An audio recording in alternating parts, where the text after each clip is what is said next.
1 Kings 21 verse 8, so she wrote letters in Ahab's name and sealed them with his seal and sent letters to the elders and to the nobles who were living with Naboth in the city. Obviously, this is not the first time she's done this. And now she wrote in the letters saying, proclaim a fast and seat Naboth at the head of the people and seat 2 worthless men before him and let them testify against him saying, you cursed God and the king, then take him out and stone him to death. And you're talking about government corruption at the highest level. That's what this is. Just like America today. Government corruption at the highest level. And everybody knew it. Just like today. Everybody knows it.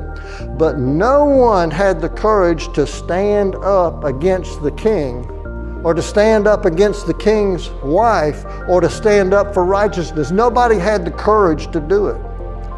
Paul wrote 2 Timothy chapter 4, verse 2, preach the word, be ready in season and out of season, reprove, rebuke, and exhort with great patience and instruction. 1 Kings 21, verse 11, so the men of his city, you've got 4 groups here that you could identify. You could do a sermon on this. The men of the city, the people of the city, the elders, the nobles, and these 2 worthless men. So you got 4 groups here. They did as Jezebel had sent word to them, just as it was written in the letters which she had sent them. They proclaimed a fast and seated Naboth at the head of the people. And then the 2 worthless men came in and sat before him.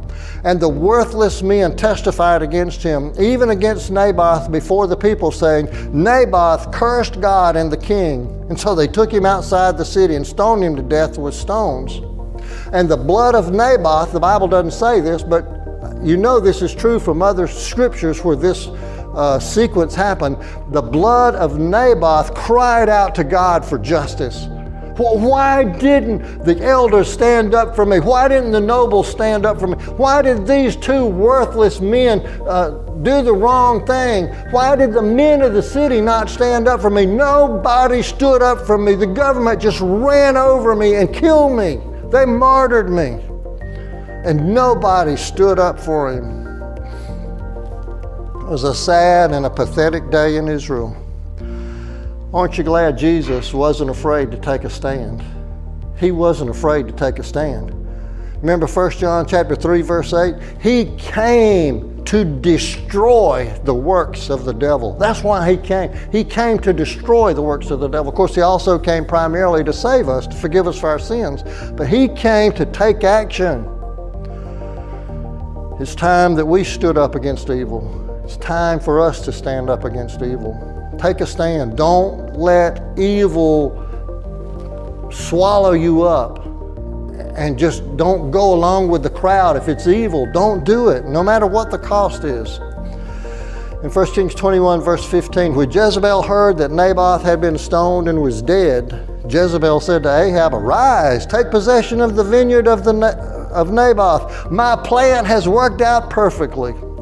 The Jezreelite, Naboth the Jezreelite, which he refused to give you for money, for Naboth is not alive, he's dead. And when Ahab heard that Naboth was dead, Ahab arose to go down to the vineyard of Naboth the Jezreelite to take possession of it.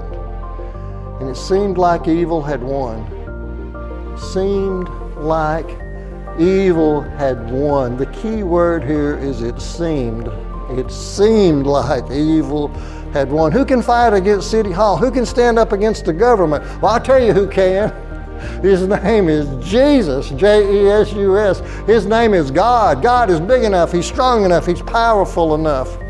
God can stand up against evil, and he will stand up against evil, and no one will get away with their sin. No one.